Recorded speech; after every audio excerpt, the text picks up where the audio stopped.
Take टकको दोस्रो एपिसोडमा तपाईँहरूलाई स्वागत छ। नेपालमा भइरहेको टेक्नोलोजिकल इनोभेसन्सको बारेमा कुरा गर्न, टेक्नोलोजिकल प्र्याक्टिसेसको बारेमा कुरा गर्न हामीले टेक टकको यो सिरिज सुरु गरेको छौँ। त्यस अन्तर्गत पहिलो एपिसोडमा हामीले माउन्ट एभरेस्टको समिटर मिस्टर रविन कार्कीलाई बोलाएर कुरा गरेको थियौँ भने यस एपिसोडमा चाहिँ हामीले नेपालको जियो इन्फर्मेटिक्सको सेक्टरमा अग्रणी भूमिका खेल्नुभएका र जियो इन्फर्मेटिक्स डोमेनलाई नेपालमा इन्ट्रोड्युस र त्यो फाउन्डेसन सेट गर्नमा एकदमै इम्पोर्टेन्ट रोल खेल्नुभएको यस्ता विशिष्ट अतिथिलाई बोलाएका छौँ। भूमि व्यवस्था, सहकारी तथा गरिबी निवारण मन्त्रालयका सहसचिव प्राविधिक तर्फका श्री जनकराज जोशीलाई हामीले निम्ताएका छौँ। उहाँ चाहिँ यस क्षेत्रका विज्ञ मात्रै नभइकन हामीलाई पनि पढाउनु भएको कारणले मैले उहाँलाई सर भनेर सम्बोधन गर्नेछु। उहाँको धेरै नै पृष्ठभूमि मलाई केही थाहा भए पनि उहाँलाई म पहिलो त स्वागत गर्न चाहन्छु र अलिकति आफ्नो एकाडेमिक ब्याकग्राउन्ड र ओभरअल पर्सनल ब्याकग्राउन्डको बारेमा भनिदिनु होला। धन्यवाद, नमस्कार सबैलाई। Thank you Arun. अलिकति शब्दहरू भारी भए जस्तो लाग्यो। म त्यति धेरै महत्त्वपूर्ण अथवा त्यति धेरै जसरी भनियो त्यो नभए पनि मेरो केही कन्ट्रिब्युसन छ, म त्यसमा आउने नै छु। मेरो चाहिँ परिचय अथवा मेरो ब्याकग्राउन्डको कुरो गर्दा मेरो घर कञ्चनपुर जिल्ला भीमदत्त नगरपालिका वडा नम्बर 13मा पर्छ। मैले त्यहीँबाट यो सरकारी स्कुलहरूबाट हाई स्कुल र त्यसपछि त्यहीँ सिद्धनाथ विज्ञान क्याम्पसबाट आइएससी र त्यही क्याम्पसबाट बिएससी त्रिभुवन युनिभर्सिटी अन्तर्गतको पढेको। त्यो शिक्षा नर्मल यो जेनरल साइन्सको एजुकेसन नै हो। त्यति बेलासम्म यसका लागि यसको छुट्टै कुनै विधा थिएन। हामीले त्यसरी नै त्यो बिएससी गरेर नै आएका थियौँ। त्यही बेलामा चाहिँ अब यो नेपाल सरकारको त्यो तत्कालीन नापी तालिम केन्द्र भन्ने थियो, अहिले भूमि व्यवस्थापन प्रशिक्षण केन्द्र छ। त्यो ट्रेनिङ सेन्टरबाट हामीले सिनियर नापी तालिम भन्ने एउटा ट्रेनिङ कोर्स थियो त्यति बेला। त्यो 16 महिनाको हुन्थ्यो। हामीले त्यो तालिम हासिल गऱ्यौँ 16 महिना र त्यसपछि चाहिँ यो लोकसेवा आयोगको इन्जिनियरिङ सेवा सर्वे समूहको सर्वे अफिसर पदमा चाहिँ हामीले यो कम्पिटिसनबाट चाहिँ लोकसेवा आयोग उत्तीर्ण गरेर जागिर खाएका थियौँ। अहिले चाहिँ म भूमि व्यवस्था, सहकारी तथा गरिबी निवारण मन्त्रालयमा सहसचिवको रूपमा काम गरिरहेको छु। र यो बिचमा अब विभिन्न समयमा विभिन्न किसिमले आफ्नो एकाडेमिक ब्याकग्राउन्डलाई चाहिँ अलिकति थप सुदृढ गर्न हामीले जुन नेदरल्यान्ड्स स्थित आइटिसी भन्छ, यो अहिले युनिभर्सिटी अफ ट्वेन्टे भएको छ। त्यो युनिभर्सिटीबाट 2004 देखि 2005सम्म professional masters degree in geoinformatics त्यो उत्तीर्ण गरियो र त्यसपछि जागिरकै क्रममा नेपाल सरकारकै तर्फबाट छनौट भएर छात्रवृत्तिमा युनिभर्सिटी अफ ट्वेन्टेबाटै 1.5 वर्ष अवधिको master of science in Jio informatics again त्यो कोर्स चाहिँ मैले अध्ययन गरेको छु। मेरो एकाडेमिक ब्याकग्राउन्ड र छोटो रूपमा मेरो अहिलेसम्मको क्यारियरको कुरो गर्दा त्यो हो। अघि मैले अलिकति भारी नै बयान भए पनि हामीलाई एकदमै इम्पोर्टेन्ट नै लाग्छ त्यो कुरा, किन भन्दाखेरि म पनि 2010मा काठमाडौँ युनिभर्सिटीमा भर्ना हुन जाँदाखेरि त्यो कोर्स नै नयाँ थियो नेपालमा। जियोमेट्रिक्स इन्जिनियरिङ भन्ने कुरा नेपालको लागि एकदमै नयाँ कोर्स थियो। 2-3 ब्याच हामीभन्दा अगाडि भर्खर पढ्दै थियो, उनीहरू पनि यो उसमा आइसकेका थिएन प्रोफेसनल फिल्डमा। सरले त्यो कोर्स सुरु गर्ने बेलामा त्यहाँनिर एकदम राम्रो संयोजन भएको छ सरकार निजी एजुकेसनल इन्स्टिट्युसनहरू बिच। त्यसको बारेमा अलिकति कसरी खुल्यो नेपालमा जियोमेट्रिक्स इन्जिनियरिङ? डेफिनेटली यो चाहिँ समयक्रममा मैले नेपाल सरकारको सेवा गर्ने क्रममा त्यो रोल, त्यो रेस्पोन्सिबिलिटी निर्वाह गर्ने अवसर पाएँ। त्यसका लागि मैले सरकारलाई धन्यवाद दिनुपर्छ। र वास्तवमा यो सुरुवात गर्ने बेला नेपालमा यो एकदमै नयाँ र पहिलो प्रयास नै भन्छु म त्यो। त्यसका लागि हाम्रा अग्रजहरूले धेरै त्यसमा भूमिका निर्वाह गरेको छ।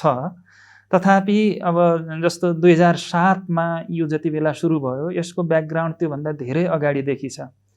मैले यसमा हाम्रा अग्रज तत्कालीन महानिर्देशक र पछि नेपाल सरकारका सचिव श्री बाबुराम आचार्य सरलाई मैले सम्झिन्छु।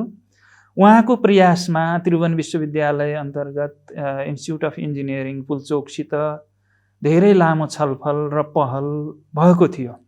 तर तत्कालीन समयमा अलिकति त्यो निर्णय प्रक्रियामा थोरै डिले भयो, अथवा उहाँहरू आइओईले यसलाई तत्कालीन रूपमा अगाडि बढाउन चाहिँ सायद केही कठिनाइ थियो होला उहाँहरूको। म अब अहिले त्यसमा जान चाहन्न, तर त्यो प्रयास सफल हुन सकेन।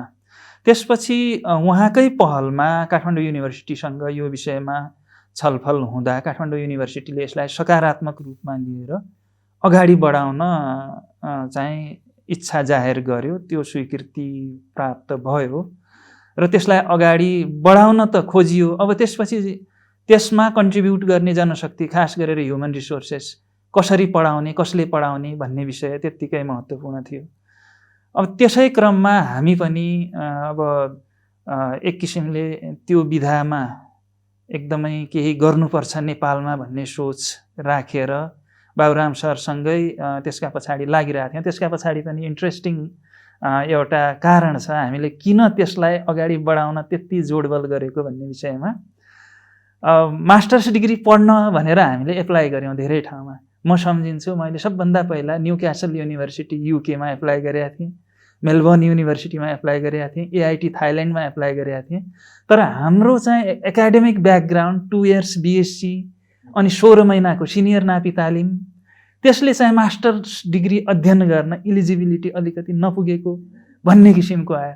त्यो भएपछि हामीलाई के लाग्यो भने यो विधामा एकाडेमिक इन्जिनियरिङ कोर्स नेपालमा सुरु हुनैपर्छ भनेर हामी त्यतातर्फ लाग्यौँ।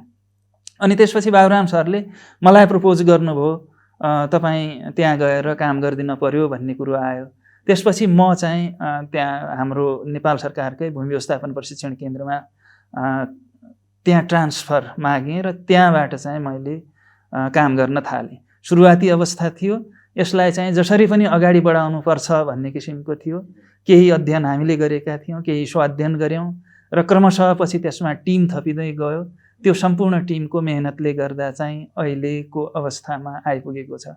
त्यो बिचमा अब त्यसको करिकुलम डेभलपमेन्टदेखि लिएर त्यो सुरुवात गर्ने, त्यसको फिल्डहरू, त्यसको थ्योरीहरू, त्यसको प्र्याक्टिसेसहरू, अब नेपालमा त्यस्तो किसिमको जनशक्तिहरू खोज्न चाहिँ अलिकति गाह्रो, पढाउनका लागि जनशक्ति नपाइने, त्यस्ता समस्या ती च्यालेन्जेसहरू फेस गरेकै हो हामीले पनि। त्यसो भए हुनाले यसमा चाहिँ केही कन्ट्रिब्युसन गरिएको छ। त्यो अहिले चाहिँ यो अवस्थामा आइपुगेको देख्दा र अरू 2-3वटा युनिभर्सिटीहरूले पनि नेपालमा यो सुरु गरेको देख्दा खुसी लाग्छ। अब यो हजुरले अघि भन्नुभयो नि, आफूले पढ्दाखेरिको जुन क्राइटेरिया नै पुगेन पछि फर्दर स्टडिजको लागि, त्यो इन्जिनियरिङ कोर्स डिजाइन गर्दाखेरि के चाहिँ फरक सिकाउन खोज्नु भएको थियो जसले चाहिँ नेपालमा यो ट्रान्सफर्मेसन ल्याउँछ? डिजिटल नापीमा के थियो, के इन्ग्रेडियन्ट थियो त्यो करिकुलममा जसले चाहिँ एउटा फुल फ्लेजेड सर्वे इन्जिनियर बनाउन सक्थ्यो? दुईटा कुरा थियो। अब हामीले जति बेला सुरु गऱ्यौँ, एक त त्यति बेला जेनरल जुन एउटा स्टडीको पिरियड हो, जस्तो 4 इयर्स बिएससी कम्प्लिट गरेको हुनुपर्ने भनेको त्यो ड्युरेसन नै हाम्रो अलिकति नपुगेको रहेछ। त्यो अलिकति थियोरिटिकल कुरो, प्र्याक्टिकल्ली त्यसमा कन्टेन्टको हिसाबले नगइकन पनि 4 वर्ष पुगेन भएन भन्ने कुरो एउटा भयो, त्यसैले हामी पछि पऱ्यौँ। दोस्रो कुरो, हामीले कोर साइन्स बिएससीसम्म पढेका थियौँ र त्यसपछि हामीले सर्वेइङका कुराहरू चाहिँ एलिमेन्ट्री सर्वेइङदेखि लिएर एडभान्स सर्वेइङसम्मका कुराहरू हामीले त्यो कोर्समा पढ्यौँ। तर फर्दर अब त्यति बेला जुन एक किसिमको ट्रेन्ड पछि यो 2000 पछि जुन विकसित हुँदै आएको थियो नेपालमा पनि, बाहिर त अलि अगाडिदेखि भइसकेको थियो, त्यो चाहिँ आइसिटी एप्लिकेसन हो। सर्वेइङभित्र इन्फर्मेसन कम्युनिकेसन टेक्नोलोजीको प्रयोग चाहिँ त्यति बेलासम्म अलिकति कम भएको थियो हाम्रो देशमा। त्यसैले हाम्रो सोच के थियो भने यसलाई चाहिँ यदि हामीले विश्व स्तरको बनाउने हो, वर्ल्ड क्लास बनाउने हो भने सर्वेइङको ट्रेडिसनल टेक्नोलोजी त छँदैछ, तर त्यसमा आइसिटीलाई पनि मिक्स गरेर एउटा नयाँ फ्लेभर दिनुपर्छ र त्यो कोर्स चाहिँ नेपालमा मल्टिडाइमेन्सनल मल्टिसेक्टोरल जुनसुकै विधामा पनि काम लाग्ने किसिमको हुनुपर्छ भनेर आइसिटीको प्रयोग पनि हामीले त्यसमा थप्यौँ, जुन बाहिर चाहिँ भइसकेको थियो तर नेपालमा नौलो थियो। त्यसैले अब जियो कन्टेन्ट पहिलादेखि पनि थियो, हामीले त्यो ल्यान्ड म्यानेजमेन्ट ट्रेनिङ सेन्टर अन्तर्गत हामीले त्यो पढ्थ्यौँ। अब त्यसपछि त्यसमा चाहिँ आइटीको कुरोहरू पनि थपेर हामीले नयाँ जुन करिकुलम डेभलप गऱ्यौँ त्यसले चाहिँ मल्टिसेक्टोरल निड्सलाई एड्रेस गर्ने गरी त्यो कोर्स करिकुलम हामीले तयार गऱ्यौँ। पछि चाहिँ अब त्यसमा समय सापेक्ष सुधार त्यसमा थप्दै जाने, अब त्यसपछि जस्तो अब यो विभिन्न प्रोग्रामिङका कुराहरू, ल्याङ्ग्वेजका कुराहरू अनि डेभलपिङका यी सबै कुराहरू हामीले थप्दै लिएर गयौँ। त्यही अनुसारको जनशक्ति पनि आउँदै गयो, त्यो पनि मिल्दै गयो, सबै कुरा मिल्दै गएर अहिलेको अवस्थामा आइपुगेको छ जस्तो लाग्छ। त्यही भएर होला हाम्रो पालासम्म आइपुग्दाखेरि कोर्समा 4वटा त प्रोग्रामिङ ल्याङ्ग्वेजै थियो, त्यसपछि डाटाबेस म्यानेजमेन्ट सिस्टम, नेटवर्किङ, यी सबै कुरा जुन चाहिँ कम्प्युटर इन्जिनियरिङ पढ्ने साथीभाइहरूले पनि 4वटा प्रोग्रामिङ ल्याङ्ग्वेज चाहिँ कभर गरेका थिएन, हाम्रोमा चाहिँ थियो। अनि त्यो चाहिँ अलिक अचम्मकै कुरा थियो, किनभने प्रोग्रामिङ किन सर्भेइङ नै गर्ने भने जस्तो।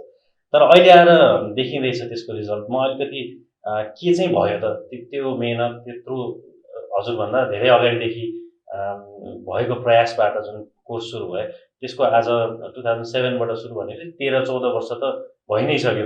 यो ड्युरेसनमा 2011 पछि त सर्भिसमै छिर्नुभयो हाम्रो सिनियर दाजुदिदीहरू। उहाँहरू आइसके पछाडि र त्यस पछाडि आएका ब्याचले कस्तो चाहिँ ट्रान्सफर्मेसन के चाहिँ गरेका छन् त, अथवा इज इट एज एक्सपेक्टेड? अब यसको उदाहरण दिएर म केही कुरा राख्न चाहन्छु। म धेरै पछाडि पास्टमा पनि जान चाहन्न।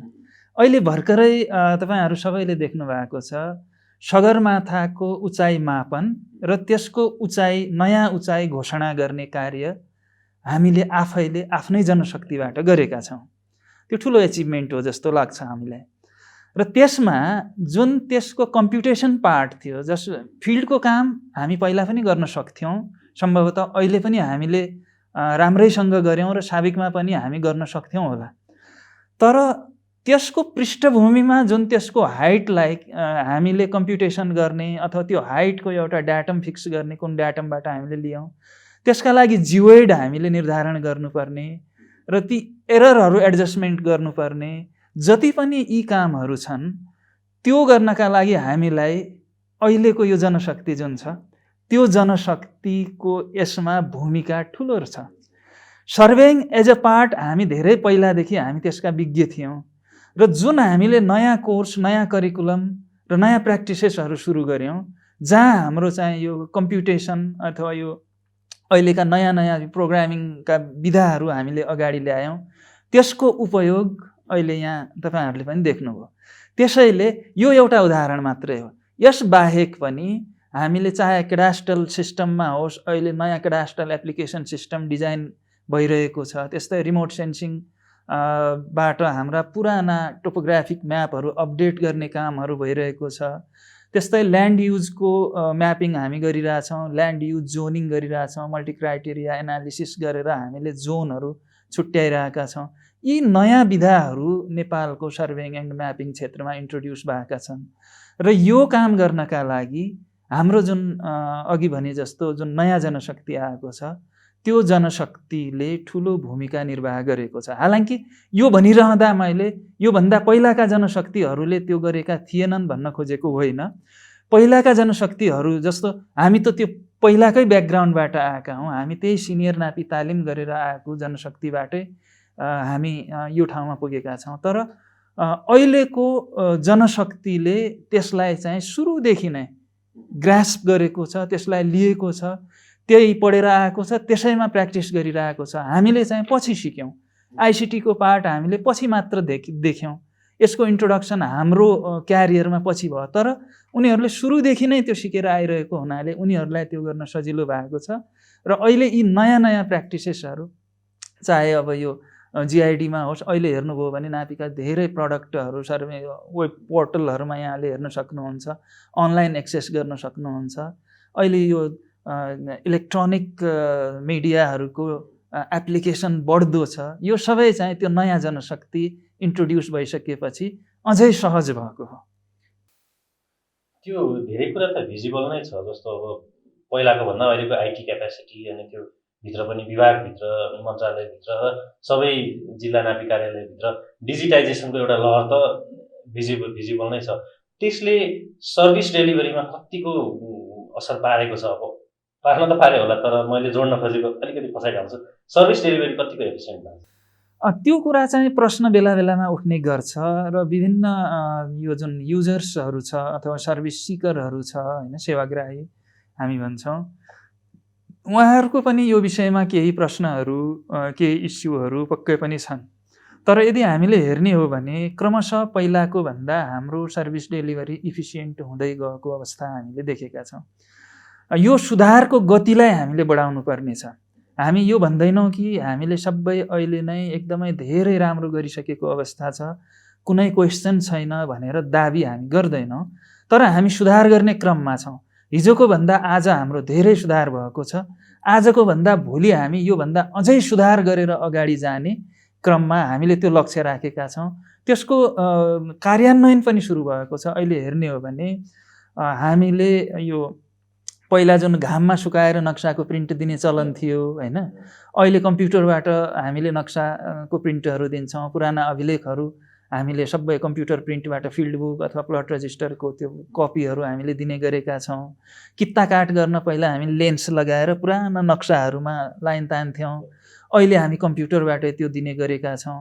अब हामी त्यसलाई चाहिँ वेबमा लाने, त्यसलाई अनलाइनमा लाने, एउटा मान्छेले विदेशबाटै पनि सर्भिस लिन सक्ने, एउटा मान्छेले घरबाटै पनि आफ्ना एप्लिकेसनहरू लन्च गर्न सक्ने, आफ्नो नक्सा आफूलाई चाहिएको आफ्नो जग्गाको नक्सा चाहिँ घरबाटै एक किसिमले कमान्ड दिने, अर्डर दिने, घरबाटै त्यो पेमेन्ट गर्ने र उसलाई चाहिँ त्यो नक्सा घरमै पुग्ने किसिमको त्यो किसिमले सिस्टमहरू डिजाइन गर्दैछौँ। त्यो इनोभेसन आफैमा एकदमै महत्त्वपूर्ण छ। त्योभन्दा पनि पर गएर हामीले चाहिँ यो एटिएम शैलीको एउटा कियोस्क मेसिन, जसमा चाहिँ यो ल्यान्डसित सम्बन्धित आफ्नो डेटा क्वेरी गरेर मेरो कित्ता नम्बर, मेरो पार्सल नम्बर यति हो र यसको म म्याप प्रिन्ट चाहन्छु भनेर मैले जस्तो एटिएममा गएर 5,000 रुपियाँ त्यहाँ टाइप गर्छु र 5,000 रुपियाँ निकाल्छु, त्यसरी नै मैले त्यहाँ आफ्नो कित्ता नम्बर टाइप गरेर मेरो जग्गाको नक्साको प्रिन्ट त्यहीँबाट लिन सक्ने गरी त्यो मेसिन हामी अहिले एउटा एउटा पाइलटिङको रूपमा तयार गरिरहेका छौँ। भनेपछि यी यस्ता इनोभेसनहरू हुँदैछन्। अलिकति टाइम लाग्ला, हुनसक्छ हाम्रो विभिन्न कारणले गर्दा हाम्रो यो सुधारको गति थोरै कम भएको हुन सक्ला, तर हामी चाहिँ एकदमै यसलाई एउटा टार्गेट, एउटा लक्ष्य सेट गरेर हाम्रो सर्भिस डेलिभरीलाई अझै इफिसियन्ट बनाउन र यो चाहिँ यो सेवाग्राही मैत्री भनेर भन्छौँ हामीले, त्यो सो बनाउनका लागि हामी दत्तचित्त छौँ। सर्वे डिपार्टमेन्टले पनि काम गरिरहेछ र यसको पोलिसी फ्रन्टमा मन्त्रालयले पनि काम गरिरहेछ। धेरै कुरा अगाडि बढेका छन् र निकट भविष्यमा सेवाग्राहीहरूको कुनै पनि गुनासो रहन नदिने गरी हामी अगाडि बढिरहेका छौँ। अब यसमा सर अलिकति मैले अघि पनि जोड्न खोजेको थिएँ, जस्तो डिजिटाइजेसन हुनु भनेको आफैमा एउटा रिफर्म त हो, तर त्यसले सर्भिस डेलिभरीलाई पनि एफिसियन्ट बनाउँछ। तर नापी मालपोत सेक्टर चाहिँ गुनी चिने आएको यो चाहिँ पहिलेदेखि नै एउटा भ्रष्ट र एकदमै धेरै करप्सन छ भन्ने एउटा आम मानसिकता छ। त्यो चाहिँ आजको दिनमा फेरिसकेका छ कि अथवा त्यो चाहिँ मान्छेले चाहिँ त्यस्तै सोध्दैछन् तर सुधार भइसक्यो? कस्तो छ स्थिति? यस्तो छ, केही मान्छेहरूले यसलाई अब पहिलादेखिको कुनै एउटा पर्सेप्सन अथवा प्रिजुडिसको रूपमा पनि भन्ने गरेका होलान्। कुनै जमानामा यो ल्यान्ड एडमिनिस्ट्रेसनसित सम्बन्धित सर्भिसेसहरू लिने क्रममा कसैको केही गुनासाहरू थिए र त्यही उहाँहरूको एक किसिमको प्रेजुडिस बसिरहेर त्यस्ता गुनासा पनि भएका हुन सक्छन्। तर यो भनिरहँदा हामी कहाँ अहिले समस्या नै छैनन् भनेर हामी दाबी गर्दैनौँ। मैले अघि पनि भने केही क्वेसनहरू पक्कै पनि छन्, अझै हामीले सुधार गर्नुपर्ने धेरै ठाउँहरू छन्, हामी त्यसमा लागि पनि रहेका छौँ। तर अहिले यदि केही व्यक्तिहरू सर्भिस लिनका लागि मालपोत कार्यालयमा जानुभयो भने पहिलाको भन्दा धेरै सुधार भएको उहाँहरूले पाउनुहुन्छ। 108 वटा जिल्लाहरूमा कार्यालयहरूमा भनौँ जिल्लाका हाम्रा 77 जिल्लामा 131वटा कार्यालयहरू छन्। त्यसमध्ये 126 कार्यालयहरू फङ्सनमा छन्। तीमध्ये 108वटा कार्यालयहरूमा अहिले चाहिँ डेटाहरू डिजिटलाइजेसन भइसक्यो, कम्प्युटरबाट सर्भिस डेलिभरी हुँदैछ। तीमध्ये 18-19 कार्यालयहरूमा डेटाहरू अनलाइन नै भइसकेको अवस्था छ, जहाँ हामीले पब्लिक एक्सेस मोड्युल भनेर इन्ट्रोड्युस गरेका छौँ। त्यसमा चाहिँ कुनै व्यक्ति आफू एकचोटि अफिसबाट वान टाइम पासवर्ड हामीले ओटिपी भन्छौँ, त्यो ओटिपी जेनेरेट गरेर आफै आफ्ना डकुमेन्टहरू मार्फत कार्यालयमा सबमिट गर्न सक्ने र त्यसैका आधारमा काम गर्ने, कुनै त्यहाँ बिचमा लेखापढी अथवा मेडिएटर आवश्यक नपर्ने किसिमले सिस्टम डेभलप गरेको छ। त्यो सिस्टम कार्यान्वयनमा छ। अर्को चाहिँ अब हामीले स्थानीय तहहरूमा लोकल लेभलमा यस्ता किसिमका भूसेवा केन्द्र अथवा पब्लिक एक्सेस मोड्युलहरू इन्ट्रोड्युस गर्ने र व्यक्ति सेवा लिनका लागि स्थानीय तहमा जाने, स्थानीय तहमा आफ्ना डकुमेन्टहरू सबमिट गरिदियो भने स्थानीय तहको त्यो पोर्टल मार्फत ती डकुमेन्टहरू जिल्लाको मालपोत कार्यालयमा आउने, मालपोत कार्यालयमा त्यसैका आधारमा काम भएर उसको जुन अन्तिम आउटपुट हो त्यो आउटपुट स्थानीय तहमा फरवर्ड हुने र व्यक्तिले चाहिँ मालपोत कार्यालयमा जाँदै नगइकन स्थानीय तहबाटै त्यो आफ्नो आउटपुट लिन सक्ने, अर्थात् व्यक्ति आफ्नो नजिकको स्थानीय तहबाटै सेवा लिन सक्ने गरी सिस्टम डिजाइन हामीले गरिरहेका छौँ। त्यो केही ठाउँहरूमा इम्प्लिमेन्टेसनमा पनि आइसक्यो। अब त्यसो हुँदा चाहिँ विगतका केही कमी कमजोरीहरू, विगतका केही गुनासाहरू जुन अहिले पनि केही ठाउँहरूमा होलान्, म कम्प्लिटली त्यसलाई रुल आउट गर्दिनँ, ती कुराहरू चाहिँ अब त्यसको सल्युसन हामीले त्यसरी निकालेका छौँ।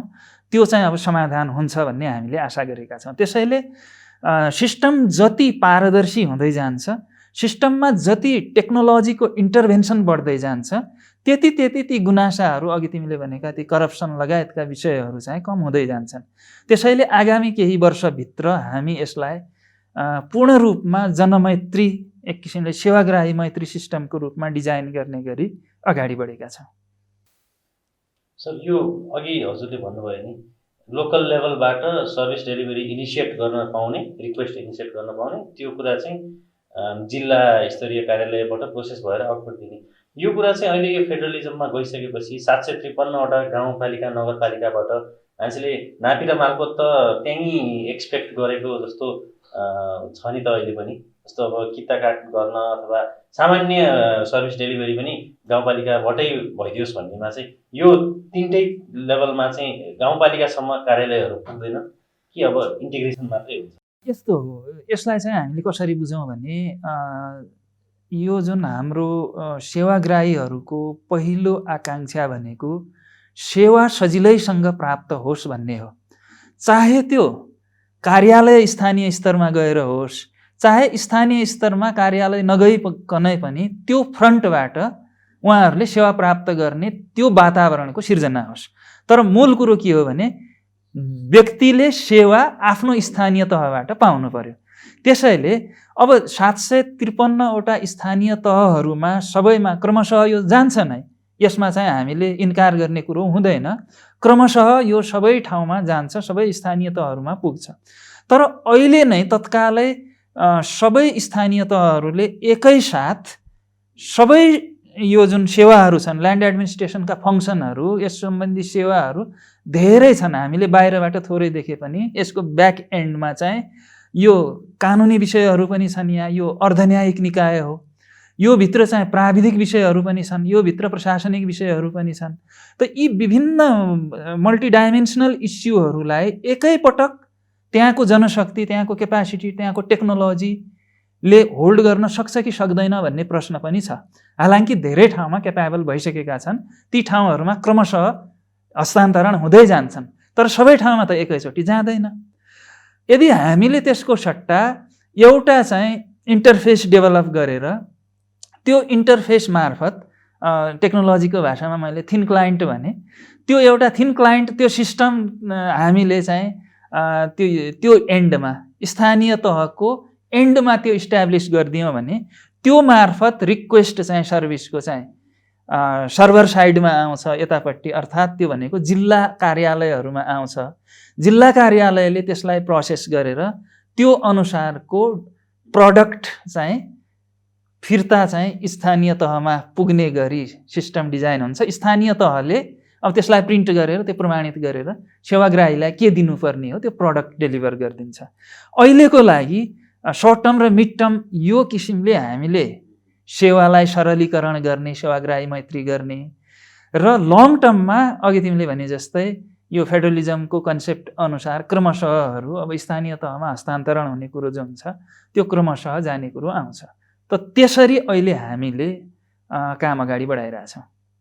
त्यो पनि मेक सेन्स। अहिले एकैचोटि कार्यालय स्टार्ट गर्नुमा लाग्ने जुन लजिस्टिक्स छ त्यो सट्टा त एउटा सिम्पल नेटवर्कको कुरा नभए नेटवर्क कुरो हो। अब अहिले चाहिँ सबै ठाउँमा हाम्रो यो सबै स्थानीय तहहरूमा इन्टरनेटहरू ब्रोडब्यान्डहरू नै पुगिरहेको अवस्था छ।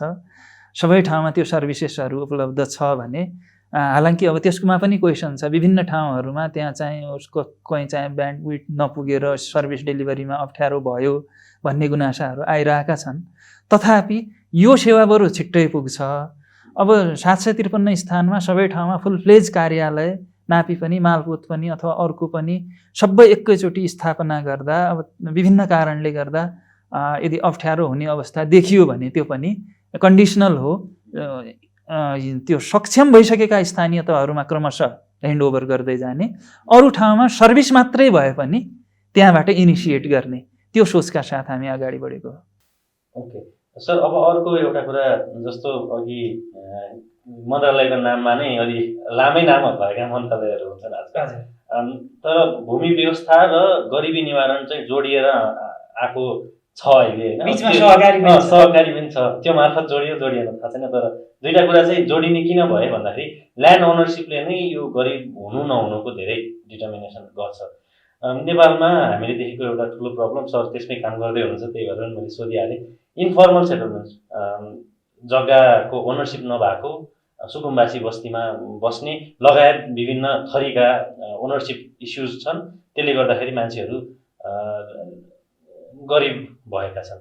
यो कुरालाई एड्रेस गर्नलाई मन्त्रालय लेभलबाट कस्ता खालका इनिसिएसन भएको छन्? हामीले यो ठुलो प्रब्लम देख्दै आएको छौँ। यसमा अलिकति टेक्निकली चाहिँ के भइरहेछ? यो विषय अहिले चाहिँ राष्ट्रिय महत्त्वकै विषय छ। यसको अब दुईटै पाटाहरू छन्। अब यो कानुनी विषयहरू अथवा यसको व्यवस्थापकीय पक्षहरू पनि छ। साथसाथै यसमा हामीले अहिले अघि भने जस्तै टेक्नोलोजीको इन्टरभेन्सन हामीले यसमा गर्न खोजिरहेका छौँ।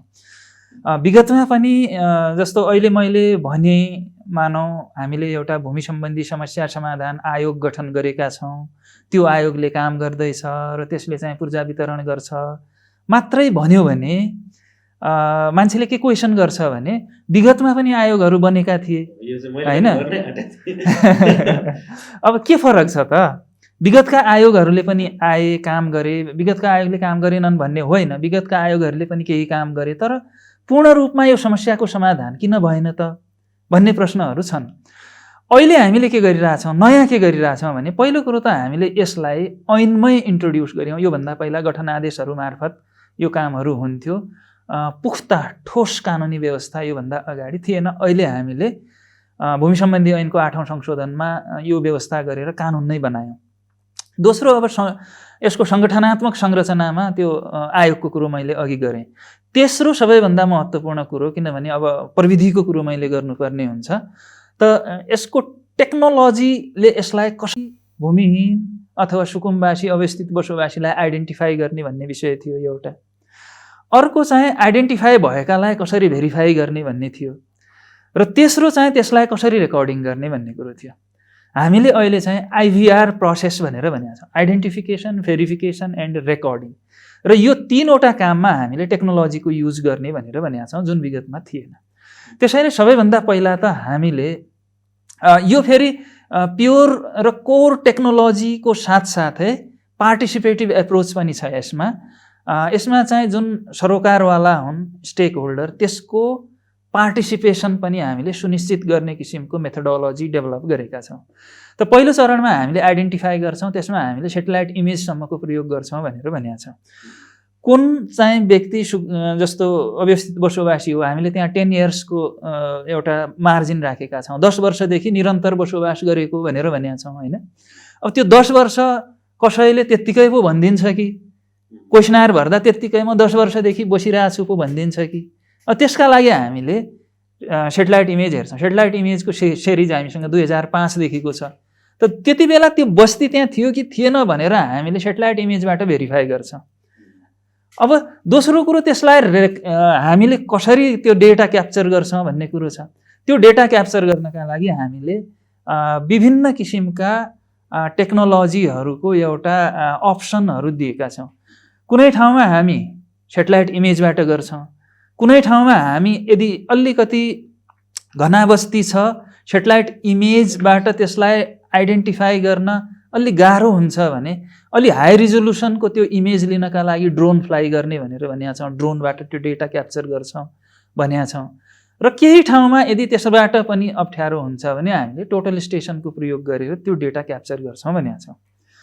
र त्यसलाई भेरिफाई गर्ने क्रममा आइडेन्टिफाई र त्यसपछि भेरिफाई गर्ने क्रममा हामीले लोकल जुन यो स्थानीय तहहरू छन् लोकल गभर्मेन्ट त्यसको सपोर्ट लिने र त्यहाँ एडजुडिकेसन प्रोसेसहरू क्यारी गर्ने, त्यसको वरिपरिका जुन सधियारहरू छन् त्यसका साँध सिमानामा बस्ने व्यक्तिहरू छन् उनीहरूको हामीले त्यहाँ मन्जुरी अथवा सहमति लिने त्यस्ता किसिमका प्रोसेसहरू डेभलप गरेका छौँ भने फाइनली त्यसलाई चाहिँ हामीले एउटा टुल बनाएर एउटा डेटाबेस बनाएर त्यसलाई रेकर्डिङ गर्ने, फिल्डमा त्यसलाई डेटा क्याप्चर गर्दै त्यसलाई अपलोड गर्दै सेन्टरमा त्यसले चाहिँ ब्याकअप लिँदै त्यसलाई चाहिँ त्यो डेटा सँगसँगै त्यो सिङ्क हुने गरी त्यहाँ लिएको डेटा सेन्ट्रल सर्भरमा सिङ्क हुने अनि त्यसैको आधारमा प्रोसेसिङ गर्ने र त्यसरी रेकर्ड राखेर त्यो कुन कुन व्यक्ति कहाँ कसरी कहिलेदेखि बसोबास गरिआएका छन्, परिवारका सदस्य कति छन्, यो सबै विवरण राखेर त्यसलाई लङ टर्म हामीले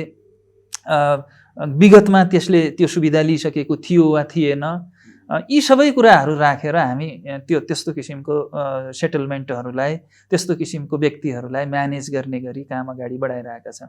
त्यसैले अहिलेको प्रोसेसमा चाहिँ हामीले यो कारणले गर्दा सफल हुन्छ भन्ने हामीलाई विश्वास छ। हामीले त्यो चाहिँ त्यो इनोभेटिभ एप्रोचेसहरू अथवा त्यो टेक्नोलोजीहरूको इन्ट्रोडक्सन मार्फत त्यसको प्रयोग मार्फत यसलाई व्यवस्थित गर्ने गरी योजना बनाएका छौँ। हामी धेरै नै टाइम बितिसक्यो जस्तो लाग्यो। म अलिकति ऱ्यापअप गर्न खोज्छु तर अन्तिममा मैले अलिकति सबैलाई इन्ट्रेस्टिङ हुन सक्ने एउटा कुरा छ ल्यान्ड ब्याङ्कको कन्सेप्ट मात्र नभनौँ यो त अलिकति अगाडि नै बढिसक्यो। म अलिकति ल्यान्ड ब्याङ्क भने के हो देखि नै किनभने हाम्रो लागि नौलो कुरा नै हुनेवाला छ। What is land bank and how are you rolling that out? यसमा चाहिँ बडो सिम्पल टर्मिनोलोजीमा भन्छु, यसमा म टेक्नोलोजीको प्रयोग नगरिकन भन्छु। जसरी ब्याङ्कमा आफूसँग भएको पैसा उपयोग गर्न नचाहने मान्छेले आफ्नो पैसा लगेर ब्याङ्कमा राखिदिन्छ र ब्याङ्कले त्यो पैसा जसले उपयोग गर्न चाहन्छ, जसले त्यो पैसा परिचालन गर्न चाहन्छ उसलाई चाहिँ लेन्ड गर्छ। र त्यस्तै किसिमले अहिले यदि हामी गाउँतिर जाने हो भने विभिन्न कारणले गर्दा गाउँमा भएको जग्गा उपयोगविहीन र बाँझो अवस्थामा रहेको छ। धेरैजसो व्यक्तिहरू खेतीपाती गर्न छोडेर अरबतिर गएका छन् अथवा धेरैजसो केही व्यक्तिहरू अब यो श्रम सिप साधनको कमीको कारणले गर्दा अथवा कसैले चाहिँ आफूसँग जग्गा छ तर उपयोग गर्न नजानेर नसकेर त्यो जग्गा त्यत्तिकै बाँझो रहेको अवस्था हुन्छ। अब त्यसले गर्दा राज्यलाई पनि बेफाइदा छ। राज्यले त्यो जग्गाबाट जुन प्रोडक्टिभिटी लिन सक्थ्यो त्यो प्रोडक्टिभिटी लिन सकेको छैन, त्यो उत्पादन लिन सकेको छैन। जग्गा धनी जुन छ त्यो जग्गा धनीलाई पनि त्यसबाट कुनै किसिमको आय आर्जन भएको अवस्था छैन भने अर्कोतिर समाजमै केही व्यक्तिहरू केही वर्गहरू त्यस्ता छन् जो चाहिँ जग्गा पायो भने म काम गर्थेँ, मेरो जीविकोपार्जनलाई म माथि लान्थेँ, आय आर्जन गर्थेँ भन्ने सोच्ने तर जग्गा नभएका अर्थात् आफ्नो श्रम उपयोग गर्न सक्ने, सिप उपयोग गर्न सक्ने, साधन उपयोग गर्न सक्ने तर आफूसँग जग्गा नभएका व्यक्तिहरू पनि छन्। त्यसैले हामीले के कन्सेप्ट ल्यायौँ भने जोसँग जग्गा छ तर उपयोग गर्न चाहँदैन सक्दैन त्यसले त्यो जग्गा स्थानीय तहमा हुने एउटा भूमि ब्याङ्क भन्ने इकाइ हुन्छ, आफ्नो जग्गा त्यो इकाइलाई दिन्छ इन द सेन्स उपयोग गर्नका लागि दिन्छ, स्वामित्व नै हस्तान्तरण गरेर दिँदैन है। जग्गा मेरै रहन्छ, मैले त्यो चाहिँ सर्टेन टाइमका लागि त्यो भूमि ब्याङ्कमा राखिदिन्छु, पैसा राखे जस्तै, निक्षेप सङ्कलन गरे जस्तै। अब त्यो स्थानीय तहमा भएको त्यो जुन भूमि ब्याङ्क भन्ने इकाइ छ त्यसले चाहिँ इच्छुक व्यक्तिहरूका लागि सूचना प्रकाशित गर्छ। जो व्यक्ति भूमि उपयोग गर्न चाहन्छ ती व्यक्तिहरू निवेदन देऊ, हामीसँग यो जग्गाहरू उपलब्ध छ भनेर। अब यहाँनिर अब टेक्नोलोजीको युज गर्न सक्छ स्थानीय तहले, मोबाइल एप बनाएर हामीसँग यो जग्गा उपलब्ध छ भनेर मोबाइल एप मार्फत प्रचार गर्न सक्छ, वेबसाइटमा राख्न सक्छ। अथवा गाउँमा त किसान हुन्छन् जसको चाहिँ टेक्नोलोजीमा पहुँच कम हुन्छ, उनीहरूका लागि एउटा चाहिँ नोटिस बोर्डमा हामीसँग उपलब्ध जग्गाहरू यो छ भनेर लिस्ट आउट गरिदिन्छ। अब त्यो चाहिँ सूचना प्रचार प्रसार गर्छ विभिन्न माध्यमहरूबाट सबैको जानकारीका लागि। त जग्गा उपयोग गर्न चाहने व्यक्ति स्थानीय तहबाट त्यो जग्गा चाहिँ म यो जग्गा लिन चाहन्छु भनेर एप्लाई गर्छ, अनि उसले चाहिँ स्थानीय तहबाट त्यो जग्गा लिएर युज गर्छ। युज गरे बापत उसले ब्याङ्कलाई सर्टेन एमाउन्ट केही तिर्छ, अनि त्यो ब्याङ्कले जसको जग्गा हो उसलाई पनि केही पर्सेन्ट दिन्छ र आफू पनि यो सर्भिस फेसिलिटेट गरे बापत केही सर्टेन। हालांकि त्यो नाफामुखी होइन है, फेरि उसले आफ्नो सञ्चालन खर्च त्यसबाट स्थानीय तहले निकाल्छ। त यसरी चाहिँ उपयोगमा नआएको जग्गा उपयोगमा आउँछ। यसबाट जग्गा धनी पनि बेनिफिटेड हुन्छ, उपयोग गर्ने व्यक्ति पनि बेनिफिटेड हुन्छ, र त्यो नगरपालिकाले पनि सर्टेन त्यसबाट ट्याक्स लिन्छ, त्यो ट्याक्स आइरहेको हुन्छ, र समग्रमा देशले पनि त्यो बाँझो जग्गाबाट केही न केही प्रोडक्सन आउँछ, र जसले गर्दा हामीले त्यो ठुलो मात्रामा जुन आयात गरिरहेका छौँ त्यो चाहिँ आयात घट्छ भन्नेसम्मका हाम्रो सोच हो। त्यसैले अहिले चाहिँ हामीले यसको कन्सेप्ट एप्रुभ भइसकेको छ। यसका लागि अर्थ मन्त्रालयले केही पैसाहरू पनि एलोकेट गरिसकेको छ। हामीले यसको कार्यविधि पनि तय गरिसकेका छौँ। भू उपयोग नियमावली आउन बाँकी छ, त्यो केही समयभित्र आउँछ भन्ने हामीलाई आशा छ। त्यो आइसकेपछि अनि यो कार्यान्वयनमा जान्छ। हामीले अहिले स्थानीय तहहरूलाई भूमि ब्याङ्क सञ्चालन गर्न इच्छुक हुनुहुन्छ भने एउटा सानो नोटिस हामीलाई दिनुस्, एउटा प्रपोजल जस्तो अथवा एउटा निवेदन जस्तो, अब निवेदन भन्न अलि नमिल्ला, त्यस्तो किसिमको सूचना हामीलाई दिनुस्। हामी तीनै तह सङ्घ, प्रदेश र स्थानीय तहको सहलगानीमा यो मोडलमा भूमि ब्याङ्क सञ्चालन गरौँ, तपाईँहरू चाहिँ हामीलाई एउटा रिक्वेस्ट लेटर पठाउनुहोस् भनेर भनिरहेछौँ। केही ठाउँबाट आएको छ, आउने क्रम छ, र यो हामी निकट भविष्यमा यसलाई चाहिँ कार्यान्वयनमा लैजान्छौँ। मतलब अब धेरै बाँझो रहेका जमिनहरू चाहिँ युज हुन सक्छन्, यो पोसिबिलिटी खुलेको केसमा। मेरै आफ्नै जग्गा पनि बाँझो जुन छ, मेरो आफ्नै पनि छ, हामी सबैको होला। यसमा अलिकति म बेसिक्समा फर्किन चाहेँ। यो जुन ल्यान्ड ओनरसिप ट्रान्सफर नगरिकन प्रोडक्सनको लागि लिज आउट गरे जस्तो देखिन्छ, यो कसरी फरक भयो मोही र तलसिङको कन्सेप्टबाट, जुन मोही यानि कुराहरू छ पहिलाको? अब यो मोही कायम हुँदैन हेर्नुहोस् यसरी गर्दा, किनभने मोही भनेको एक किसिमले त्यसमा 50% को हकदार हो, हिस्सेदार हो। अहिलेसम्म जुन अहिले त मोही पनि कायम हुँदैन, हाम्रो चाहिँ कानुन अनुसार अहिले नयाँ मोही कायम हुने व्यवस्था छैन।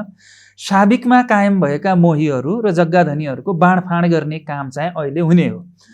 त अहिले मोही नयाँ कायम हुँदैन। मोही र जग्गाधनी भनेको चाहिँ के हुन्थ्यो भने त्यो जग्गा त्यो मोहीले कमाएर त्यस बापतको कुत भन्थ्यो, त्यो कमाए बापतको एउटा केही सर्टेन पर्सेन्ट त्यसको आम्दानी जग्गाधनीलाई पनि दिन्थ्यो। तर ती दुवैको एक किसिमको ओनरसिप नै हुन्थ्यो, ल्यान्डमै ओनरसिप हुन्थ्यो। यो एक किसिमको टेन्युर टाइप हो, एक किसिमको ओनरसिपको टाइप पनि थियो यो। तर अहिलेको चाहिँ के हो भने नितान्त युज गर्ने प्रयोजनका लागि, बाँझो जग्गा युज गर्ने प्रयोजनका लागि यो जग्गा सर्टेन टाइमका लागि एउटा कन्ट्र्याक्ट, म्युचुअल अन्डरस्ट्यान्डिङमा एउटा कन्ट्र्याक्ट पिरियडका लागि त्यो व्यक्तिले उपभोग गर्छ। उपभोग गर्ने त्यसको कन्ट्र्याक्ट सकिएपछि फिर्ता जग्गाधनी कहाँ नै आउँछ। त्यसमा कुनै किसिमको कानुनी हर्डल, कानुनी अप्ठ्यारो, बाधा कसैले त्यो अहिले लिजमा लियो, ब्याङ्कबाट लियो भने भोलि त्यसैमा उसको स्वामित्व कायम हुने हो कि भन्ने किसिमको हजुर खाइदिन्छ हो। यसका लागि पनि हामीले भूमि ब्याङ्क लिएको हो। अहिले गाउँमा एक किसिमको इन्फर्मल प्र्याक्टिस त छ नि, मेरो जग्गा अधियामा अथवा मेरो जग्गा कुनै अरू विधिबाट कुनै तेस्रो व्यक्तिले उपयोग गरिरहेछ। तर त्यो गर्दा के छ भने म पनि सिक्योर छैन, मेरो जग्गा उसले भोलि कब्जा पो गर्ने हो कि, अथवा उसको केही सर्टेन टाइपको राइट पो त्यसमा क्रिएट हुने हो कि भन्ने किसिमको एउटा डर छ। यो डर पनि रहने भएन। लोकल गभर्मेन्टलाई, त्यहाँ लोकल गभर्मेन्टमा भएको भूमि ब्याङ्कलाई हामीले साँचिराखेका छौँ। उसले त्यो कारोबार गर्छ, त्यो पैसा राखे जस्तै हो। भोलि सर्टेन टाइम पछि म मेरो जग्गा फिर्ता लिन सक्छु, जसरी पैसा राखेको मुद्दतीमा 10 वर्षपछि मैले फिर्ता लिन्छु भने जस्तै त्यो कन्ट्र्याक्ट पिरियड पछि मैले मेरो जग्गा फिर्ता लिन पाउँछु, कानुनी रूपमा कुनै झन्झट भएन।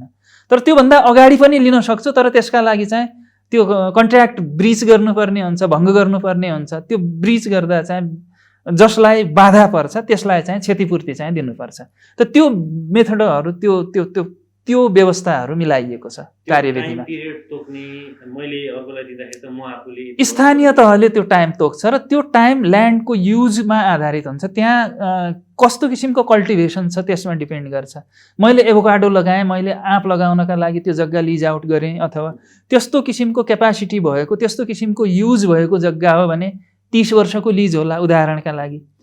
तर म चाहिँ एक बाली मात्रै फलफुल खेती गर्छु अथवा म अन्न बाली लगाउँछु भन्यो भने 3 वर्षका लागि पनि होला, 1 वर्षका लागि पनि होला। त्यसैले त्यो जग्गाको उपयोग कसरी हुन्छ, त्यो जग्गाको क्षमता के छ, क्यापासिटी के छ, त्यसमा डिपेन्ड गर्छ। त्यो लिजको टर्म कति हुन्छ, कति समयावधिका लागि हुन्छ, अथवा त्यसको चाहिँ पैसा कति हुन्छ, त्यो शुल्क कति हुन्छ भन्ने कुरो स्थानीय तहले निर्धारण गर्ने भनेर हामीले प्रस्ताव गरेका छौँ। ओके, आई थिङ्क यो चाहिँ नेपालमा एउटा ठुलो रेभोल्युसन पनि हुन सक्ने कुरा हो पोटेन्सियल। मैले सामान्यतः सोच्दाखेरि पनि अनप्रोडक्टिभ ल्यान्डलाई चाहिँ प्रोडक्टिभ बनाउनको लागि एउटा ठुलो स्टेप हुनसक्छ।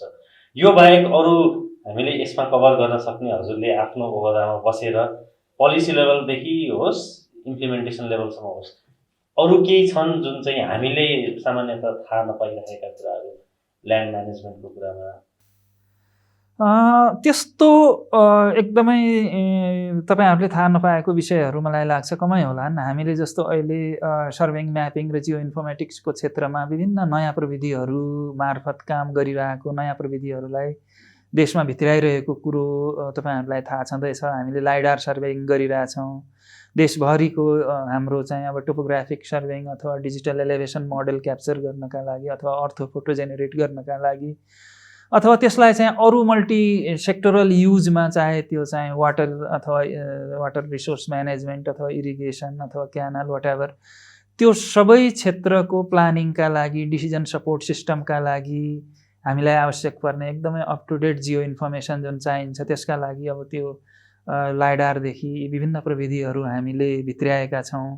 हामीले ल्यान्ड युज म्यापिङ गरेका छौँ लगभग पुरै देशको यो पालि सकिने गरी, होइन 221 स्थानीय तह बाँकी छन्, त्यो सकिने गरी हामीले काम गरिरहेका छौँ। त्यस्तै ल्यान्ड एडमिनिस्ट्रेसनको सेक्टरमा हाम्रा सम्पूर्ण डेटाहरू र एकदमै पुराना रेकर्डहरू पनि डिजिटलाइजेसन गर्ने क्रममा हामी छौँ। हामीले मालपोत कार्यालय र नापी कार्यालयहरूलाई आधुनिकीकरण गर्ने र अब चाहिँ प्रविधिको मार्फत सेवा प्रवाह गर्ने, मैले अघि पनि जोडेँ, ती कुराहरू अगाडि बढाइरहेका छौँ। त यी विभिन्न कुराहरू खास गरेर पिपुल सेन्ट्रिक एप्रोच भनेर भन्छौँ हामी अब यो अलि प्लानिङ र डिसिजन मेकिङको तहमा। त जनतालाई बिचमा राखेर, जनतालाई केन्द्रमा राखेर, सेवाग्राहीलाई केन्द्रमा राखेर जे जस्ता सुधारहरू गर्नुपर्ने हुन्छ हाम्रो सेवा प्रवाह प्रणालीमा, र त्यसमा टेक्नोलोजीको इन्टरभेन्सन कहाँनिर हुन्छ, कसरी हुन्छ, त्यसमा लागिरहेका छौँ। र तपाईँहरू जस्तो यङ मान्छेहरू, यङ इन्टरप्रिन्यरहरूको हामीलाई सधैँ सहयोग चाहिन्छ। यसमा हामीले केही ठाउँमा काम पनि गरिरहेका छौँ, केही कन्ट्रिब्युसन यहाँहरूको पनि छ, यहाँहरूले पनि हामीलाई सपोर्ट गरिरहनु भएको छ। यसका लागि हामी यहाँहरूलाई धन्यवाद पनि दिन चाहन्छौँ। यही हो, अरू केही कुराहरू होलान् बिचबिचमा, अथवा त्यो हो भने हामी सम्पर्कमा पनि हुनेछौँ, हामी सेयरिङ पनि गर्दै जानेछौँ। अन्त्यमा नेपालले नापी विभाग मन्त्रालय मार्फत नै नयाँ नक्सा जारी गर्यो। पोलिटिकल्ली त्यो कुराहरू चाहिँ अघि बढ्नु परेको केसमा चाहिँ टेक्निकल म्यान पावरले त्यस्ता कामहरू चाहिँ गरि नै सकेका हुने रहेछन्। छोटो समयमा नक्सै जारी गर्न सक्नु भने त टेक्निकली त ठुलो काम थियो होला, सायद त्यो पूर्व तयारी हुँदै आयो होला। त्यसमा आई थिङ्क हामी सबैले एप्रिसिएट गर्छौँ। देख्न त लास्टमा गएर पोलिटिकल लेभलबाट यो जारी भयो भने जस्तो आउँछ, होइन, फलाना नेताको पालामा भने जस्तो आउँछ, तर त्यसको पछाडि लाग्ने रिसोर्स, होइन, मेहनत र त्यसको टेक्निकल जुन ब्याकग्राउन्ड छ त्यसको लागि त आई थिङ्क त्यो ठुलो जेनेरेसन्सदेखि नै त्यो नलेज, त्यो मेहनत आएको हुनुपर्छ। यसमा म चाहिँ यही मार्फत चाहिँ हजुरलाई यो कुरामा पनि एप्रिसिएट गर्दै आजको प्रोग्राममा आइदिनु भएकोमा एकदमै धेरै धेरै धन्यवाद। आई थिङ्क यो बारेमा चाहिँ हामी अझै इन्फर्मल भएर अलि डेप्थमा गएर फेरि अर्को पनि सेसन गर्छौँ। Very very thank you for this opportunity. धन्यवाद यो अवसर दिएकोमा र केही कुरा हाम्रा कुराहरू मन्त्रालयको नेपाल सरकारको तर्फबाट केही कुराहरू सेयर गर्ने र यसबाट पक्कै पनि अब यो केही इन्फर्मेटिभ कुराहरू पनि छन् जुन सायद स्थानीय तहहरूलाई अथवा अरू सर्वसाधारण जसले पनि जान्न खोज्यो यो टेक्नोलोजी भन्दा पनि अरूलाई पनि सर्वसाधारणलाई पनि काम लाग्ने किसिमको सूचनाहरू हामीले यहाँहरूको यो लोकप्रिय प्लेटफर्म मार्फत डिसेमिनेट गर्ने अवसर पायौँ। यसका लागि धन्यवाद र भविष्यमा पनि हामी सहकार्यमै हुनेछौँ। हामीले टिकटकको सेकेन्ड एपिसोडमा जनकराज जोशीलाई निम्त्याएर नेपालको ल्यान्ड म्यानेजमेन्टको सेक्टरमा भइरहेका इनोभेसन्स, टेक्नोलोजिकल इन्टरभेन्सन्स र त्योबाट आइरहेका रिजल्ट्सहरूबारे डिस्कस गऱ्यौँ। I think this was a useful piece of content to all of us. अर्को एपिसोडमा हामी यस्तै नै इन्साइटफुल टक लिएर फेरि आउनेछौँ। Thank you so much for watching. Please like, subscribe and comment on this video. We'll keep in touch. Thank you.